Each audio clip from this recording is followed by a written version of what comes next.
മുണ്ടകൈ രക്ഷാദൗത്യത്തിന്റെ നിർണായക ഘട്ടമായിരുന്നു ബെയിലി പാലത്തിന്റെ നിർമ്മാണം. ദേശസ്നേഹത്തിന്റെ കരുത്തിൽ പടുത്തുയർത്തിയ രക്ഷാപാലത്തിന് ചുക്കാൻ പിടിച്ചത് ഒരു വനിത എന്നതാണ് ശ്രദ്ധേയം. ദുരന്തമുഖങ്ങളിൽ സ്ത്രീകൾക്ക് എന്ത് കാര്യമെന്ന പല്ലവിയെ തിരുത്തിക്കുറിക്കുകയാണ് മേജർ സീതാ ഷെൽക്കെ.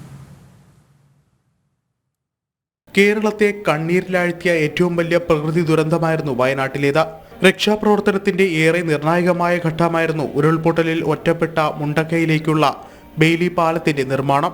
ബുധനാഴ്ച വൈകിട്ട് മുതൽ അഹോരാത്രം പ്രയത്നിച്ച് 16 മണിക്കൂറിൽ സൈന്യം യാഥാർത്ഥ്യമാക്കിയ ബെയിലി പാലം ഒരു നാടിന്റെ മുഴുവൻ പ്രാർത്ഥനയുടെ ഫലമായിരുന്നു.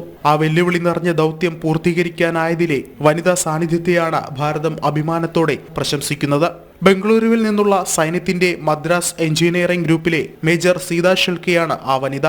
രാത്രിയിൽ പാലത്തിന്റെ ഗർഡറുകൾ ഉറപ്പിക്കുന്ന ഘട്ടത്തിൽ അതിന് മുൻനിരയിലായിരുന്നു സീതാ ഷെൽക്കെ. അങ്ങനെ ഓരോന്നും സൂക്ഷ്മതയോടെ നിരീക്ഷിച്ചും നിർദ്ദേശം നൽകിയും അവർ മുന്നിൽ നിന്നു. മേജർ സീതാ ഷെൽക്കെയും മേജർ അനീഷും അടങ്ങുന്ന സംഘത്തിനായിരുന്നു ബെയിലി പാലത്തിന്റെ നിർമ്മാണ ചുമതല. രാജ്യത്തിന്റെ വിവിധ ഭാഗങ്ങളിൽ സൈന്യത്തിനാവശ്യമായ സഹായങ്ങൾ നൽകുന്നതാണ് ഈ എഞ്ചിനീയറിംഗ് വിഭാഗം. മദ്രാസ് സാപ്പേഴ്സ് എന്നും ഇവർ അറിയപ്പെടുന്നു. കേരളത്തിൽ മുൻകാലങ്ങളിലും പ്രളയകാലത്തുമൊക്കെയായി രക്ഷാപ്രവർത്തനങ്ങളിൽ ഇവരുടെ സാന്നിധ്യമുണ്ടായിരുന്നു.